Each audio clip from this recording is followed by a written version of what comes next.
Events? Let's talk about them.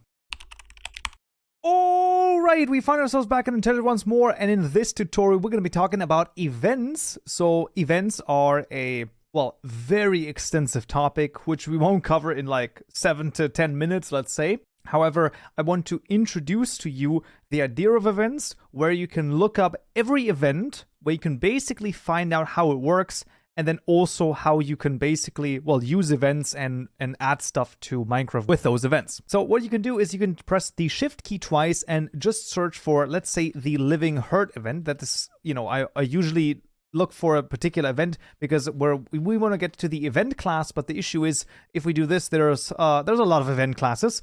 So this is why I usually go to something like the Living Hurt event and then just go through the super classes here. So middle mouse button click, middle mouse button click, middle mouse button click, and finally when I'm at the event class, I can press Control H and then get the complete hierarchy over here. We can then expand this hierarchy like this and can then go through, well, every single event that has been added by Forge, basically. And as you can see, there are a lot of them. I don't even know, like, obviously, like, I don't think anyone knows every one of them, basically. So there's, as you can clearly see, there are tons of events over here. And the general idea is that you can use any one of these events to have certain things happen when these events fire. So, for example, the baby entity spawn event, just picked randomly over here, well, probably this is going to be called, right? This particular event will fire when a baby entity is about to spawn, okay? Now, you can usually events have very, very detailed Java docs over here. So you can see it's fired just before a baby entity is about to be spawned. Parents will have disengaged their relationship and it is cancelable. This means that in theory, you can cancel the spawning of a baby entity in this case. Or you can change it to be like, hey, you know, maybe a mob needs to be XYZ. Maybe they need to have a certain age or whatever. You can do all sorts of craziness. And in theory, you can do this with almost any event. Now, we've seen some events already in our mod events over here. The villager trades event, we've already seen attach capabilities, the clone event for the player, register capabilities, the player tick event, entity join level event, the entity attribute creation event. So we've seen a few events already, but as you can see, you know, there's like quite a few more. You even have something like difficulty change event, right? Like from what difficulty you change, like it's pretty crazy. Like there's a lot of events, and usually you will find what you need in these events. Now, why do you even need events? Why would you want to use events? Well, what we're going to do is we're basically going to make it so that if you hurt a sheep, right, we're going to get a output inside of the chat. That's all I want to do. Now, this might not seem like the craziest thing to do, but it hopefully will illustrate certain ideas of events, right? And this is basically what I want you to take away from this, because you can then, I mean, almost do anything with events. It is insane what you can do. Usually, you shouldn't use events if you have access to your own block and item classes. So that's one thing. And regardless of that, it's still a pretty cool idea. And I mean, let's just take a look. So let's just add a public static void. We'll just call this on Living Hurt over here. And this is the Living Hurt event. Old event. There you go. Do not forget the @subscribe bus event, right? And also don't forget to subscribe to the channel. I'm just kidding. That is not necessary, but the @subscribe event definitely is necessary. And then we just want to check event.get entity, right? So this is the entity that was hurt.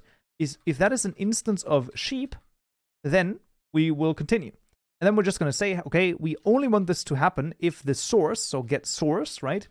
And then get the entity from this is actually a player. So if the player actually, let's say, punched a sheep, then we want to, well, just send a system message over here, component.literal, and we're just going to say player.getName.getString hurt a sheep. That's all we want to do. So we just want to output this into the chat, and that's literally it. So this will only happen if, once again, a sheep was hit, and if the player, if the source of the damage is actually a player. Now you can continue this as much as you want, right? So for example, you could say player dot, and this is the thing, get item in hand. So for example, you could say, right, let's say get the main hand item, right? So now we have the get item over here, and then we could say, you know, I only want this to happen if the player actually has mod items dot, I mean, whatever the case may be, right? Kaupenjoe dot get, right? So just for the sake of argument. So now we can also have something happen that only happens if the player has in its main hand a Kaupen sword. Now you can of course also replace this with a vanilla item, right? So for example, I mean beef, yeah, why not? So you're taking the beef and you're hitting the sheep with it. That's kind of weird, man. But regardless, you could then fire something here as well. So this, of course, comes back to simple Java knowledge. Once you have access to the events and you know all about Java, then you're like, oh, I can do almost anything with this. And the answer to that is absolutely. So keep that in mind as well. Let's just, for the sake of argument here, let's just put this in here and let's just put an else statement. So that, you know, if we hit the sheep with anything else but a beef, then it's just going to do hurt with the sheep. And then here, we're going to say hurt a sheep with beef. And then we're just going to say, but why? Because that really is a good question, right? So just to illustrate this a little bit further.